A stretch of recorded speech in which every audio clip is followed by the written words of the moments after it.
दुनिया की छत पर एक ऐसी जगह है जहां हमारा सबसे बड़ा दुश्मन सामने से गोलियां नहीं चलाता, बल्कि वो हमारे चारों तरफ हवा में मौजूद है। आज हम बात कर रहे हैं सियाचिन ग्लेशियर की। एक सैनिक के तौर पर जब हम इस बर्फीले रेगिस्तान में कदम रखते हैं ना, तो हमारी पहली और आखिरी प्राथमिकता सिर्फ एक होती है, किसी भी तरह जिंदा रहना। ये सिर्फ एक ड्यूटी या पोस्टिंग नहीं है, ये एक ऐसा खतरनाक युद्ध क्षेत्र है जहां हमारी हर एक सांस, हर एक कदम मौत से एक सीधी जंग है। जरा इस नंबर के बारे में सोचिए, -50 डिग्री सेल्सियस। सुबह के 5 बजे हैं और चारों तरफ ऐसा जमा देने वाला घुप अंधेरा होता है कि क्या बताएं। यहाँ तो दिन में भी सूरज की किरणें जैसे जम जाती हैं, उनमें कोई गर्माहट नहीं होती। इस भयानक ठंड में जब हम सुबह अपनी आंखें खोलते हैं तो शरीर का एक एक जोड़ पूरी तरह जाम हो चुका होता है। बिस्तर से उठकर अपने पैरों पर खड़े हो जाना ही अपने आप में हमारे दिन की पहली और सबसे बड़ी जीत होती है। और जैसे ही हम उठते हैं, हमारा सामना होता है हमारे पहले अदृश्य दुश्मन से, जिसे विज्ञान की भाषा में हाइपॉक्सिया कहते हैं। इतनी ऊंचाई पर हवा में ऑक्सीजन इतनी कम होती है कि हमारे शरीर का हर एक सेल हवा के लिए सच में तड़पता है। नॉर्मल जगहों पर जो सांस हम बिना सोचे ले लेते हैं, यहाँ उसी एक सांस को खींचने के लिए फेफड़ों को अपनी पूरी ताकत लगानी पड़ती है।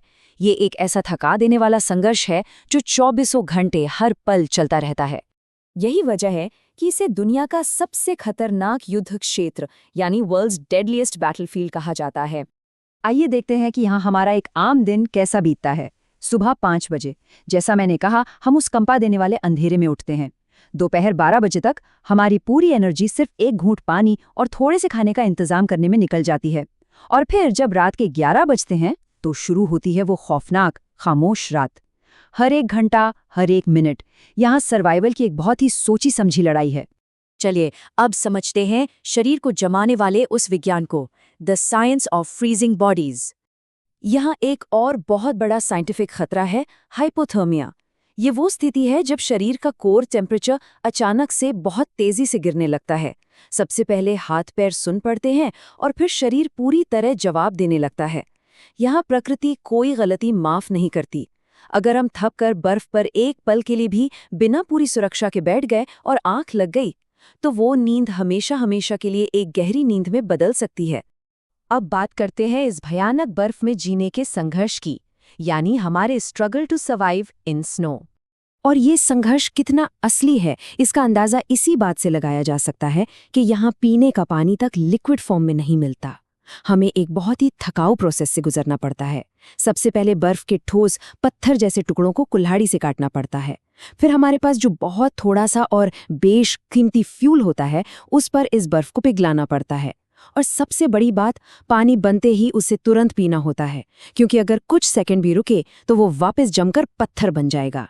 सिर्फ पानी ही नहीं, राशन का भी यही हाल है। सोचिए, एक संतरा या अंडा इतना सख्त हो जाता है कि उसे तोड़ने के लिए हमें बाकायदा हथौड़े का इस्तेमाल करना पड़ता है। हमारे लिए एक निवाला खाना भी किसी भारी फिजिकल वर्कआउट से कम नहीं होता। इन सब के अलावा इस मौसम के कुछ छुपे हुए खतरे भी हैं, hidden dangers of the weather.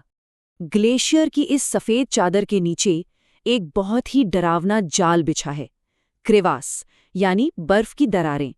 ये बर्फ के नीचे छिपी हुई बहुत ही गहरी और जानलेवा खाइयां होती हैं, जो ऊपर से बिल्कुल नहीं दिखती। जब हम पेट्रोलिंग पर निकलते हैं तो हमें सच में नहीं पता होता कि हमारा अगला कदम हमें किस अंधी खाई में खींच लेगा। हम एक ऐसे माइंड फील्ड पर चलते हैं जहां हर वक्त मौत का खतरा मंडराता है। और ये खतरे यहीं खत्म नहीं होते। अचानक आने वाले बर्फीले तूफान, जिन्हें हम एवलांच कहते हैं, अंधा कर देने वाले स्नोस्टॉर्म्स, कभी भी खिसक जाने वाली बर्फ और शरीर को चीर देने वाली बर्फीली हवाएं, इस जगह की जो खौफनाक शांति है ना, वो बस एक छलावा है। ये प्राकृतिक ताकतें पलक झपकते ही सब कुछ तबाह कर सकती हैं। तो असल में यहाँ 2 मोर्चों पर लड़ाई चल रही है। एक तरफ वो दुश्मन है जो चोटियों के पार बैठा है और हम पर नजर रखे हुए हैं, लेकिन दूसरी तरफ है ये खामोश वातावरण। और सच बताऊं, ये वातावरण उस दुश्मन से कहीं ज्यादा बड़ा और खतरनाक है। दुश्मन की गोलियों से कहीं ज्यादा जाने यहाँ इस निर्मम मौसम ने ली हैं।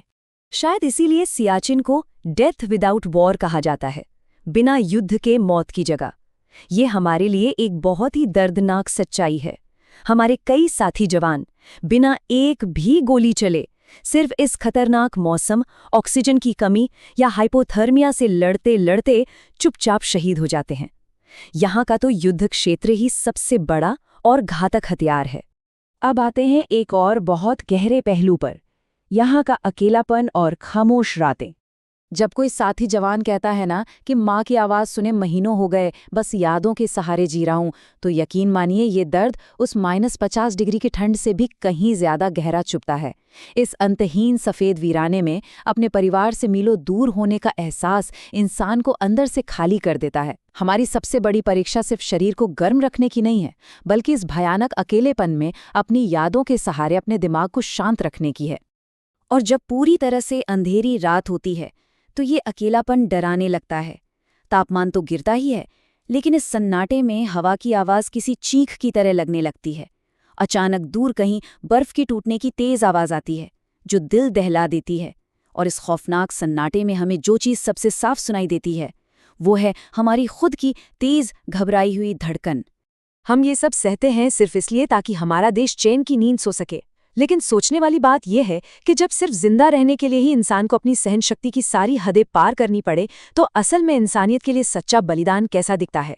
इस बर्फीले तूफान में खड़े होकर ये एक ऐसा सवाल है जिसका जवाब हम रोज अपनी जान की बाजी लगा कर देते हैं।